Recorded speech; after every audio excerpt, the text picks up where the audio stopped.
Hello, everyone, and welcome to another installment of SBIFF Film Talk. We're here tonight to discuss the sweet little film, Zulu Summer. We're here joined with the filmmakers Joe Litzinger and Michael Schrader, and we're waiting to have Mokai join us from South Africa, but we're running into a few difficulties. So we're just gonna start talking and he'll join us. Right. How's it looking, Eric? I mean, we'll just start talking. I mean, he's the technology and he's just trying to figure it out. It's his first Zoom ever. So he's like, we had him for a second, but the cursed Zoom audio issues reared their ugly head, you know, so. Because he was like, do you want me to just Facebook guys you? And I'm like, no, it's totally different. He'll get there. We'll get him. So yeah, let's just start talking about how you guys found this surreal story and went about putting it together and documenting it and making this film. Sure. Two of our fellow producers basically came to us, Don and Hava, saying, I know you guys have this company called Interesting Human Media where you look for interesting stories and they say, we have an interesting story, which of course, we hear that a lot. But the story was that there's this small town in Butte, Montana that received a suspicious email from a South African prince saying that he was, a big fan of their radio station and wanted to basically do cultural exchange. And, of course, there is that sort of suspicion that happens there. When Hava and Don were talking about this, they said, yeah, we kind of, as we're seeing now, we haven't really talked to the prince. It's just been emails, but he's supposed to show up next month in Montana. Is that a story? And we're like, yes, absolutely. And basically Eric and Hava and Don and I flew there. We were pretty sure that it was legit at that point. We had talked to Mokai who's coming and Prince on the phone didn't know what to expect or what was gonna happen, or were we going there to film kind of the end of the movie or the start of the movie, or, we didn't have a title. We didn't know they were gonna be there for the whole summer yet. And I just heard the idea and seemed incredible and I think turned out pretty neat. Yeah, so you basically just got on the plane to Montana and small crew, I assumed, right? Is there was a crew? Eric's like, wait a minute, a crew? This is the crew. This was the crew. And most of the time, honestly, it was really just Eric. Eric with the camera. The majority of it is, except for the interviews, was kind of a one camera shoot. And you want to talk about that, Eric? Yeah. I mean, it was like, I think the experience, it almost felt like college when you go to like a college for the first time and you have roommates that you don't know, but you are living with them because we all live together in this beautiful old like Victorian house and waking up every day, having breakfast and like, all right, let's go out and we're going to go film us hanging out with Bernie Sanders. Like every day was like a new adventure and was always unexpected. And Dark would always say these things that like just these magical whims would happen while we were out there, just weird encounters that were all positive. And it was just like, I would have all this footage calling Joe back in Los Angeles going, you wait till you see what we got. Like, it's so great. They're so loving, the Zulus. They were just so like, it was like almost like, therapy for me. In a way, just the things that they're like thoughts on life and stuff like that. And I think that was a big part of it. And what sort of Eric was just saying briefly, but just to clarify, basically when we got there, we also didn't know where Eric was going to stay or where they were going to stay. And the town of Butte and, sort of led by Dark came together and opened up their town to us, to the Zulus. Found that home and we got really lucky that it ended up that Eric could sleep on their floor basically in order to capture these moments. And Eric was almost like he says, what is it, the fifth Beatle, but he was like the fourth Zulu, kind of just living there wherever the Zulus would go. Eric would be like, oh, okay, we'll go there. And it really was just waking up every morning, not knowing what the story was or not knowing what they were going to do. And really just being in this incredibly loving and amazing town. Yeah, it's interesting that Eric, you were such a big part of the story yourself, but you're silent, you know, or you let yourself sort of be the stand-in for the audience, I think, in the film. I was wondering if you guys could talk a bit about that, because it's so unusual having this personal, or maybe, I mean, I'm not the documentary filmmaker. I would assume it's unusual to have that kind of level of intimacy and involvement with your subject. But yeah, I mean, could you tell us a bit about that? And I think what comes to mind is like, you know, when you go away with your family on like a summer vacation or something, you take photos, you have videos, and you're like, you have those memories. It's not just a documentary for me. It's also like, because I was behind the camera the whole time, it's all these captured adventures that we went on. So anytime I watch it, like, I get emotional. I cry like every time I watch it, because I'm like, we had so much fun that day. I mean, there's a storyline there and things happen, but it was more of just like trying my best to just get it all with like one or two cameras. I think, ooh, Mokai's trying to come in. He sees us. I'm sorry. That's okay. okay. But while you're working on that, I'll talk a little bit sort of about that narrative too. Like that's a great question in terms of, you know, having Eric be a part of it. And, you know, I think we've all seen documentaries, sometimes that it works and sometimes it doesn't, when the filmmaker ends up putting themselves in the movie. This could have been a great opportunity, I think, to do that. You know, Eric is a interesting guy himself, and Eric and the Zulus interaction maybe could have been a whole separate documentary of them filming and Eric filming. But really for us, and then when we ended up in the edit bay, it was really a love letter to Butte and to the Zulus, and to you know, the fact that we have this story where I think a lot, you know, we and then the audience now sort of waiting for something bad to happen, and nothing bad happens. It turns out just to be a great, fun, and interesting story. Yeah, exactly. I think I told you guys when, you know, after I first saw the film, that the first watch, there's a little bit of anxiety, because you're like, oh, these Africans coming to America, like in these times, you know, too, like, oh, what awful encounter might they have? And we just wait for it. And you eventually, by midway through, I think, give up on that, because there's just so many genuine, funny, and like heartfelt moments. Which I love. So, I mean, was that difficult then to create that narratively with the personal connection, having been there with these experiences, having yourself kind of in the story? Was that a challenge? I would imagine you probably had quite a bit of footage being there the whole summer. Yeah. Well, how are you able to piece it out and make it? It's also not a particularly long film. So I would assume, had to cut quite a bit. Can you tell us a bit about that? Sure. Yeah. Is he coming in, Eric? How's he? Oh, now you're still muted. He's got some instructions. I'm just, hey, audience, if I'm looking down, it's because we're trying to get a Zulu coming in to talk to us. Sorry, I'm not like, I'm paying attention, but I'm also trying.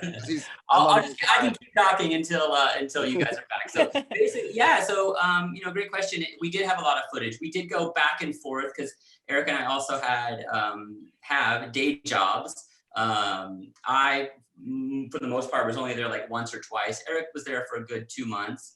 Some of the footage in the movie, particularly in the sort of like interstitials, was just filmed also by local people in Butte, who, because kind of what happened for the Zulus and ended up driving our story was that Dark organized that the Zulus were here for a summer, and that was kind of all they knew, and ended up being, does anybody want to do anything? So people, the town of Butte, would sign them up like, oh, I'll take them to Yellowstone, or oh, I want to take them to a tour of a brewery, or I want to take them out shooting, or oh, I want to meet, you know, I know the lieutenant governor, I'll have them meet. And it was sort of putting all those pieces together to sort of document the summer. And it wasn't really even until the end of the movie, or even in the edit, that we knew that it would become like you were describing and like Eric was describing, basically like, it was a summer I'll never forget, they say at the end of the movie, and it sort of captured this time and this place, and like Eric is saying, that's what we're showcasing is basically a memory, is something that happened in this summer. And to answer your other question, we did get a little nervous. Not that we, of course, wanted anything bad to happen, but we just didn't know what, if any, narrative was going to be. And oh, here we go. Oh, Hello. oh, it's you. Yay! Okay, yes. Welcome. Thanks for joining us. Oh, it's a pleasure. It's a pleasure. I could hear you guys and see you guys, but somehow I just could not join. Oh, yay. Well, we're glad you're here. So I'd love to hear from your side too then. Tell us about how this whole crazy story got started. When did Prince Spo get the idea to do this?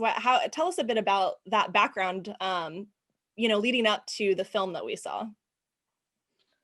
Spo always wanted to connect community radio stations in South Africa, but then commercial radio stations are very popular and not a lot of people were very interested.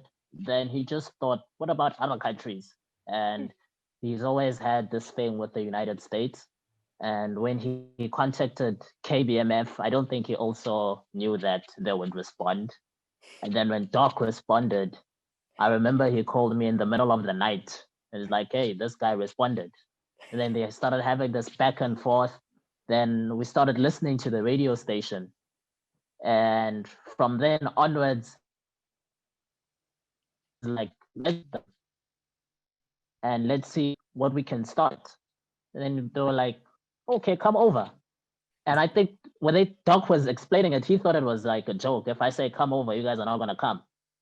Then Sport just called me, is like, we're going to the USA. Party. Yeah, party. Oh my gosh. Explain party, because you said it when where did that come from? Tell me about the party. Party just came up because when we just first met Eric and we're just going around, I was like, guys, this is like just one big party, an endless party. And we just kept on saying, let's go this place. And like, yeah, party, let's go there. Because wherever we're going, it's just a party. We go and meet the lieutenant governor. And to us, it's like, wow, this is a party. We're going to a new bar, like, oh, this is a party. And every day we were with Eric, it was just one endless party. Yeah, I love that. But years later, we see you say that in the film a couple of times, and then years later, I heard when you called, right? I heard one of you say it just recently. So I love that lingo has carried through into the future. Yes, it's just whenever I call Eric, the first word will be party, and if he does not say party, I know something is wrong. He's not feeling good or something. But it's always a party. Wow. Thank you, Mokai.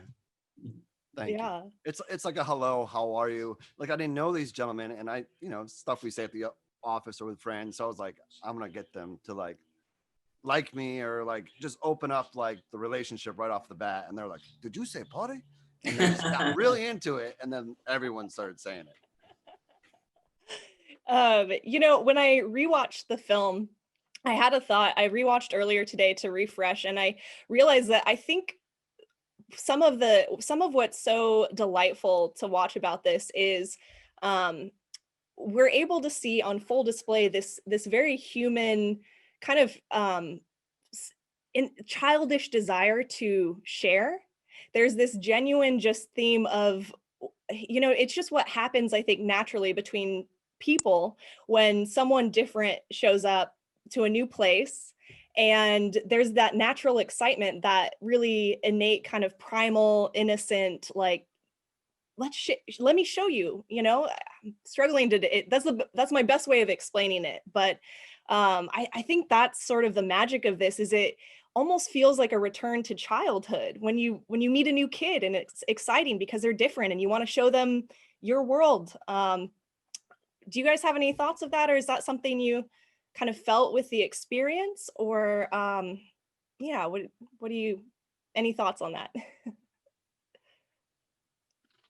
For me, when we were in Butte, every time we met someone new, it was always this personal sharing kind of thing. They wanted to know who we were and where we came from, what it looks like, where we come from, how we grew up. And we also had the same thing. And people were very different there. People had very different backgrounds, other people who come from other states, and they just wanted to share their story with us, how they ended up in Butte. And people who were born in Butte, they were actually have this pride about being a person from Butte. People from other towns in Montana, they'll also have this saying like, hey, you must come see our town. Our town is much better than this. And people in Butte are like, no, this is the place. And you did well by choosing Butte. And we also are sharing our own culture, our own norms, our own politics, and the music that we love, the food that we eat. Things are very different there. Even the language that we speak, people there, they speak English, but then to us it sounds like different English, weird English, calling tomato sauce ketchup and calling water. Like, we know it also sounded weird to them and they sounded foreign to us too. And it was just a whole big experience because the time difference too. It will be like 10 o'clock at night and the sun is still up. All of that was all weird, and being able to share our story and sharing the place with people there in Butte, I think it created lifelong friendships. Yeah. Eric, did you have any thoughts on that? I just think the whole experience, I'll take it to the grave. Like, I never thought this would be my life. Like, one of my new best friends, there's Mokai in South Africa. Like, we talk to this day. Like, I'm gonna start crying. Oh. You know, it was just too emotional for me. It was just, it was an amazing roller coaster. And even going to Santa Barbara, like, that was like, are people even gonna want to watch this? And then it just was like, wow, this is like, it was amazing. And I wish the Zulus could have been there for that as well. But we had a nice Butte premiere as well. And just like, even when the movie was done, I didn't want it to be over. I never want it to be over. And just more stuff happened after the fact. And I still get South Africa calling me at like 2 a.m. when they're waking up and I'm trying to go to bed, and vice versa. I call them when it's 4 a.m. and they're sleeping. So it just keeps going. I hope I answered your question. Yeah. I was like intrigued when Mokai was talking that I just like lost track of what was happening. I do that all the time. He's like a wizard, this guy. I mean, he really is, honestly, just like whenever Mokai talks, I get lost in it. Like I'm watching the movie again. I'm like, just keep talking. I don't want to say anything. I just want to hear talking more. Yeah. Mokai, it through the movie, you're definitely the spokesperson of the Zulus, but through the film and the final cut we saw, your voice is in it a lot. You're kind of the one observing these two cultures, and your commentary really seems to hit it on the nose. You see a lot, and you have a way with putting it into words. Yeah, it's interesting. So then I'm working my way through this, trying to come up with the question here. But I'm curious then, bringing it back to the edit then, I mean, was that just naturally, Mokai, were you just constantly talking through this whole trip, or was that maybe maybe a little of both? From an edit standpoint, I can speak to when we had filmed the majority of the movie without really doing formal sit-down interviews, and Don and Hava, who I mentioned before, sort of were insisting that we go back and redo these interviews. And we did, thankfully, and in those interviews, really we got a lot of the meat, what ended up being the narrative drive of the movie, and a lot of that ended up coming from Mokai, and of course, everyone who was interviewed, but really even when we were interviewing Mokai, I'd be behind the camera and Eric would be filming, and these answers would just be like, whoa, just, unbelievably thoughtful and complex and unique. And Mokai, just again, always, I never have even said thank you so much for being part of this and sharing your insight and opening yourself up to us and being so thoughtful. It's really, it made the movie. I don't think I noticed that I was talking a lot, but when we came back home, I remember I started thinking about, some stuff I was always the first person to try it. Like whenever we go to a new place, maybe someone offers us new food or a new drink, I was the guy who's gonna taste first. And I remember Eric made me taste what's that, horseradish. Wow, that thing was stinging. I remember the Prince. Then I made Smo and Kokelo taste it too. I just well, I remember the Prince. I go, yo, it's really good. Like, it's really good. It's like my favorite. And the Prince fell out of his chair at the restaurant and said, it tastes like a sword went up my nose. I was like, that's a great analogy. That's a great way to describe horseradish. Pretty accurate. Yeah. Yeah. Can we talk about I think it was 4th of July, the fireworks, because that's just one of the most delightful things to watch. Have fireworks, has there been a fireworks display in South Africa yet? Or yeah, can you tell us just about that day and whatever? Yeah. Those fireworks, I'm still amazed. Like those were just, we were just like, wow. It's like, those kind of things we'd only watch in the UEFA Champions League final. It's on TV and we're not really sure that it's real. But now we're seeing this and it's way better. It still gives me goosebumps when I see it on the phone. I've got videos of the fireworks display, but that was just awesome. Like I can't find the perfect word to describe it. Like, yo. Yeah, I think seeing the Prince's reaction, because he's very stoic a lot of the time. He has a very stoic demeanor throughout the film a lot. But in the fireworks, that's all gone. He's having a great time. You can't hold it back. That was, whenever we talk about it, it's one of the first things that we talk about, like the fireworks. How do we bring that here in South Africa? Because I don't think there are any displays like that anywhere here. Not even at cup finals. Prince called it, he wanted to bring it to South Africa. Obviously, it wouldn't be called the 4th of July, but he wanted to call it Fireworks and Picnic Day. Yeah. I love that. That's great. I mean, that's what it is. Yeah, essentially. So then another fun scene I think is when you're going through the nice house that you guys were staying in and you were talking about shopping. And I used to have a Swedish roommate and she would always complain about the milk in America, I think because we pasteurize it and it tasted different. And so I'm wondering, Mokai, if there were any things that you bought predicting that they would, expecting them to taste how they did back home, but was there anything you encountered that you expected to taste a certain way, but was way different here in America? Oh, yes. Coke, the Coke there. Oh no, we were like, is this really Coke? I did not expect Coke to taste Coca-Cola. like that.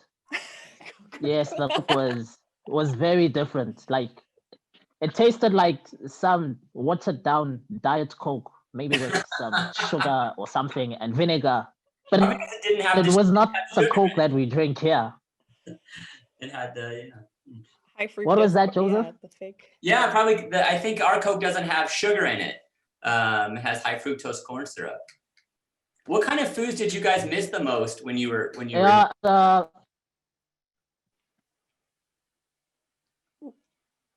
We missed this thing we call pap. It's a maize meal. It's made with corn, like it's very, very fine. That's like our staple food. We eat that Monday to Sunday all the time. So when we were in Butte, we didn't have that, and it was a bit difficult at first, but then we got used to it. And the rice is different too. Like the rice in Butte, it's already in like 5-10 minutes. Our rice here, we cook it for 25 minutes or 30 minutes. It was very different. Like the food there was nothing that was like pretty much the same as ours. And teas too. Some teas were very strong. And the coffee was brilliant in Butte. I don't like coffee in South Africa anymore. I don't like drinking coffee. Same with beer. I don't like drinking any beers here in South Africa. I'm actually waiting to go to Butte again to have an IPA. I can't find it here. What's the Prince's favorite beer? It's more like Budweiser. He loved Budweiser. It's like the king of beers. Budweiser started rolling out in South Africa just as we came back. About 2-3 months later, they started advertising and pushing Budweiser a lot. And that was just when we came back from Butte. But before then, there was no Budweiser here. That's great. So you've been back to Butte since the first visit in the film, right? Or have you been back since? Yes, I've been there 2 more times. Wow. Yes. The last time I was there was last year between June and September. Wow. We've always thought about we want to do the sequel, Zulu Winter. Yeah. but I don't know how that would be. Winter in Montana is a whole different yeah. It's too cold. Yeah, if it snows in the summer there. Right. Yeah. Well, what about doing Butte winter in Africa? Take the Butte folks and they can spend the winter. Is it warmer in Africa in the winter? Maybe. The winter where I am is not too bad. There are places that get very cold. There's a guy from Butte who actually visit us. He did visit during our winter, and he was wearing shorts all the time. He was just wearing shorts the whole time, but it doesn't get too bad. I think the Butte winter is just dream, but I'd like to go there one day during winter, like in January when it's like negative 30 degrees and everyone is proud in Butte. I see posts all the time on social media when it's like negative 30s, and then they'll be telling other people like in California, it's like, yeah, you guys shouldn't come here to Montana. Yeah, that's incredible. Well, I would love for you guys to have a sequel.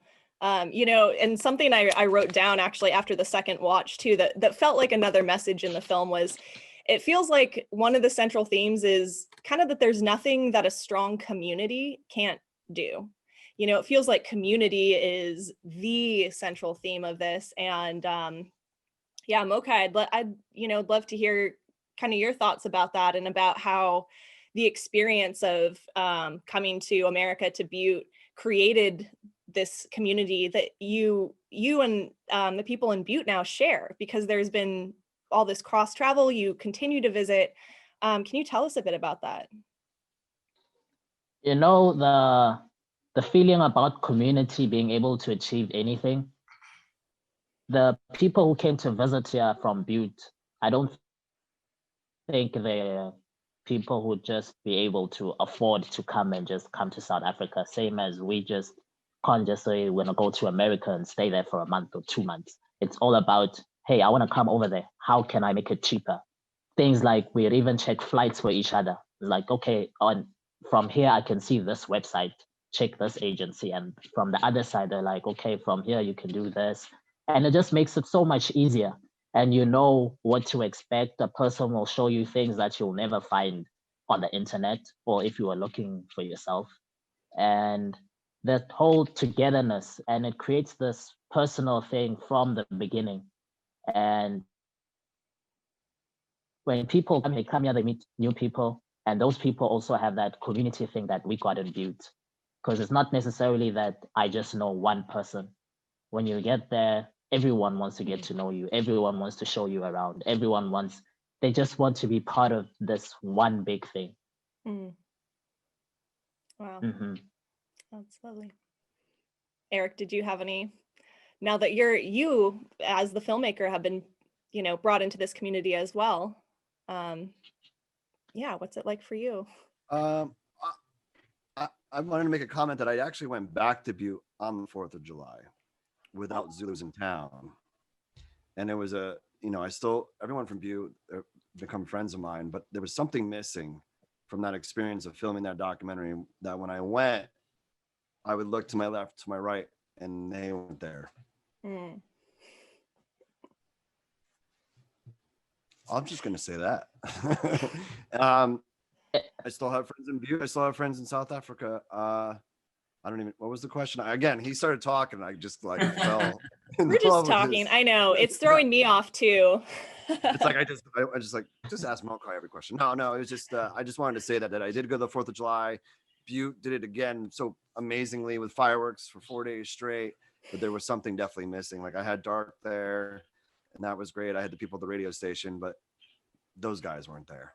And it's almost like, you know, when you grow up and like the kid down the street moves away, or, you know, your neighbors move away. It was kind of like that experience. Like they're not going to be here anymore. Maybe we'll have a reunion someday down the road, but I was there for 5 days and I was missing them. I missed you. You know, when you were in Butte for 4th of July, other people in Butte were texting me. It was like this rumor, Eric is in town. Is Eric in town? Are you guys in town? Yeah. And it feels nice being part of all that gossip. Yeah. Butte gossip, small town gossip. Like small town gossip, continents apart. Yeah. They would see me with my hair, because I kind of stood out over there, and they'd be like, hey, it's the camera guy. The Zulu's here? And I'd be like, no, just me. What are you doing up here? 4th of July. I mean, you have the best 4th of July. The town of Butte really came through for us as filmmakers, obviously for the Zulus, but for Eric and I, you know, just even from like needing someone to pick us up from, you know, this is sort of completely, it's a labor of love, and we completely self-funded this documentary. So we were trying to save money whenever we could, and you know, people were putting us up and feeding Eric, and when are you coming in? Oh, I'll pick you up, or if not, this person will pick you up from whatever. And you know, it really, the community really was an amazing collaboration in making this process and making it happen.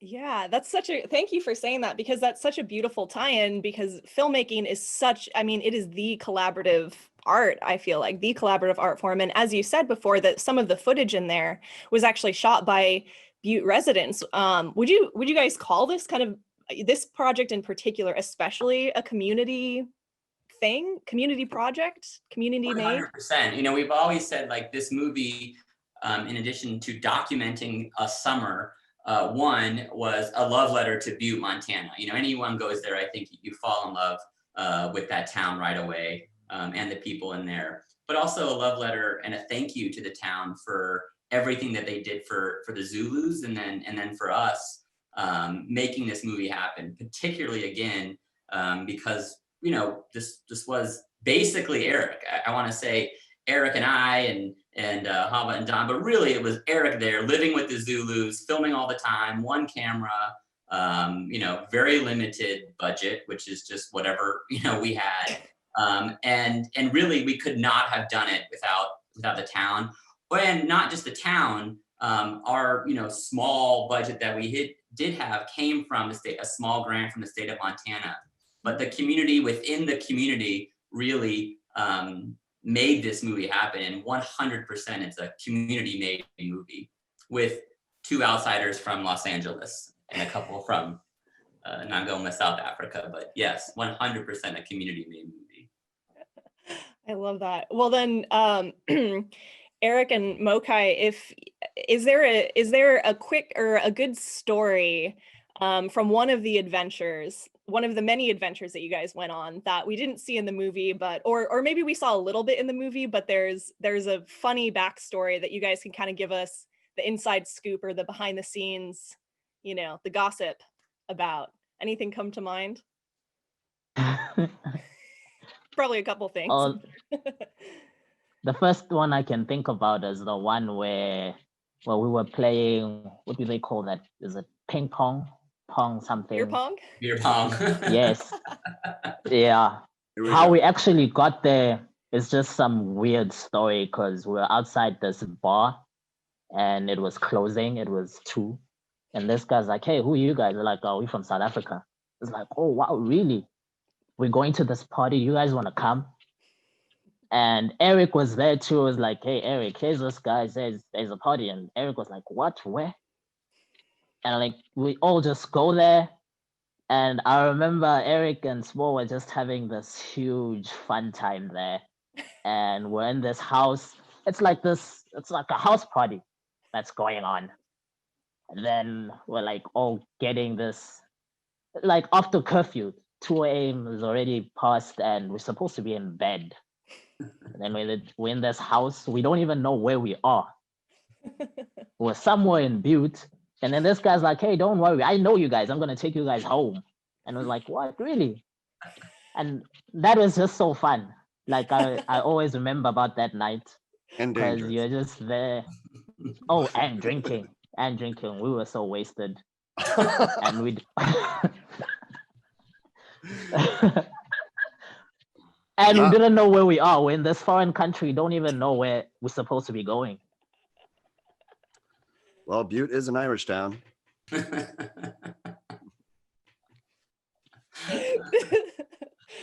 Oh my gosh. There was one memory where they have like little casinos in Butte. I guess you can gamble, and the prince was looking for like a bigger like casino. He's like, is there like one place where they have a lot of machines? They do now, but they didn't when we were filming. And then I said, yeah, I think there's a, in America, he was asking. I said, yeah, Las Vegas, they have them. And he said, can we walk there? And I was like, no, you can't walk to the casino from Butte, Montana. I mean, you can walk there. And it could be done. Right. Yeah. And I think the 4th of July parade was probably like one of the craziest events because I didn't know what to expect. I've been to parades before, but this was like traditional, like this is the kind of parade you see like in a movie. And it was really, really hot that day. And we went swimming that day. Remember that? We played soccer or football? Soccer. It was so hot. Soccer. Yeah, it was soccer. Soccer, yes. And we played soccer, and someone invited us to a barbecue, and we got to go swimming. And we were all like drenched in sweat. They were like in that car as the grand marshals, and I was like sitting on the hood of that car, which was really hot. So my bottom end is like burning up, just trying to get the shot. And then I wore boots that day, like an idiot, walking down 2 miles down the road, following the parade in boots that were melting to the concrete. And we were just so hot and tired, and we got to go. Someone invited us for a pool party, so that was really nice. That's not in the movie. I think there's like a clip of a montage of you guys playing soccer or football. Mm-hmm. But there's tons. Oh, yeah, I remember that what you guys call football. You don't even use your feet, but yes, football. You do when you kick a field goal and punt. Yeah. It was always a fun thing talking sport with people in Butte because we'll meet someone and the person will be like, oh, do you guys love sports? We're like, oh, yes, we love football a lot, but not your kind of football. Or they'll tell us about baseball and they'll tell us about some tournament called the World Series. Then we'd ask them something like, why would you call it the World Series when your country is the only country participating? Because in soccer, there's the World Cup, the football FIFA World Cup, and many countries all over the world. But then you guys have the World Series and you invite nobody and call it the World invite Series. Canada. Maybe Canada. I was going to say the Blue Jays, I think, are allowed. But that's just like one country and they call it the World Series. I've never thought about that. And then I'll be like, okay, now I understand when we tell people that we're from South Africa, and then they'll say, I have a friend in Ethiopia. Maybe you might have met him. Or say I have a friend in Cameroon. And they'll ask us when we're speaking in Zulu, and they're like, are you speaking in African? Like, is African a language? And I'll do the same thing with them. I'll be like, are you speaking American? Like, what's American? Oh, I love it. Well, I always, this has been maybe the most fun conversation. I hope we kept it appropriate and kept it to the PG audience. I think we're a couple of interesting humans. Our company. There's a sequel. Yeah. Oh, so this is like a, interesting human. Got it. All right. Yeah. So I always love to ask, wrapping up these conversations, what everyone's kind of main lesson that they learned from the project that, you can take, like what you learned filmmaking wise doing this, or I guess since this project is so personal, just in general, what's a good takeaway lesson, that's something that you learned from this experience that you would tell to like your former self or someone else maybe trying to do the same, some wisdom that you can pass on, that you gained from this experience, which filmmaking wise or otherwise? I can I'll talk about the filmmaking aspect mostly because I don't want to go after Mokai. I want to because I know he's going to have some great answers. Yeah. He's got to close the show. I want to come in first, which is to say, from the filmmaking aspect, like I mentioned, this project for us was a labor of love and something that a lot of people helped us with, people who aren't here, Eric and Ali and Hava and Don, and really what we set out to figure out is, can we make a movie as a labor of love? There's a lot of interesting stories out there, but you hear about big budget movies. I'm talking even big budget documentaries. And can we make it and keep it professional? Can we make something that people want to see? Can we make it and get into any festival? Is there even a story there? Like I said, when they landed, we didn't even know if there was a story, and really just sort of following that passion and following that love and putting it together really inspired us to want to do more of these, and inspired me to just continue to fall in love with documentary filmmaking. Obviously I was living the story as it was happening, but then, I'd go over to Eric's house. Like I said, it was pretty much Eric and I editing and late nights, and we'd watch it, and Eric would be crying and saying like, that's their story, but that's our movie. We made that movie. And then to get into the Santa Barbara Film Festival, I mean, that was really just, exactly. Just so incredible and such an amazing opportunity and experience. And I guess that's the continued lesson that I've had, which is, it's such a cliche, but follow your passion. And for us, this was our passion, documentary filmmaking and telling the story and getting out there. And not only did we get in Santa Barbara, 2 years later or a year later, you're calling us up and we're doing this Zoom, and we've got Mokai, and it's a wonderful experience. Yeah. Love it. No budget or low budget, no problem. Don't say no. This is for filmmakers. Just if there's a story there and you want to be a storyteller, you could shoot it on your iPhone. Just go and just, make friends. Like this journey, I have all these friends. The movie's over, but we still care about each other and talk to each other. And yeah, be willing to dive into a situation that you're not too certain about, because that's more of the adventure or party. Okay, you're up. Very good. For me, the whole experience, it was it's a reminder how to value people and not everything around, and knowing that what how you were brought up does not necessarily mean it's right, does not mean it's the best thing, it does not mean it's the one and only thing. Getting to meet new people, living very different lives and actually thriving in their lives, and them having interest in us having interest in them, it showed me a value that I have that I did not know that I had. All I thought was like, oh, I'm just from South Africa and this is how I live. Then someone is actually interested in it. People were very fascinated by our language, when you can just easily click tongues, like saying "uxolelwa," "uxoliswa." And to them, it was like, wow, you can do that with your mouth. Like, wow, is that a thing?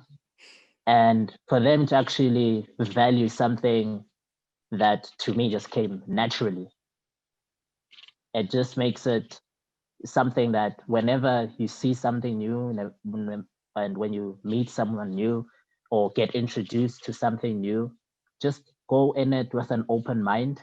Don't be too critical. Don't be skeptical. Just have hope in humans. That's what I took from the whole thing. Having hope in everyone, having hope in any place, and not really believing everything you see in the news. Don't have an opinion based on what you've seen in the news.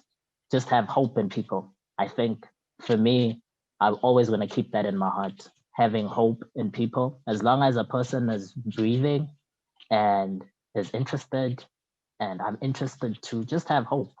Give a person some time, give a person an opportunity, and you'll be surprised. So that's what I took from the whole thing, is just hope in mankind. Very good. Thank you guys so much for being here and talking about this again, especially you, Mokai, joining us from South Africa with your first Zoom and all of that. We're so appreciative to have you here. And that was a learning experience. Thank you so much, Audrey. Audrey and all of Santa Barbara Film Festival, thank you for having us. This was a wonderful time. Yeah. Wait, it was not just the four of us here. No, there's an audience. You can just see the four of us, but there's a lot of people watching. You should have said that. I was going to be more nervous. Oh yeah, there's people watching. I'm sorry about the World Series. I didn't mean it. About the World Series, I didn't mean it. No, it was great. It's great. Yeah, and this video will be on our social media, on our Instagram as well, so you can watch it there. Don't be embarrassed. It was great, and we enjoyed every minute of it. Wow. So Eric, Joe, Mokai, thank you guys so much for being here again. Take care and have a great night. And we'll see you guys later. Okay. Thank you so much. Thanks for having us. Thank you. Party. Party. Party.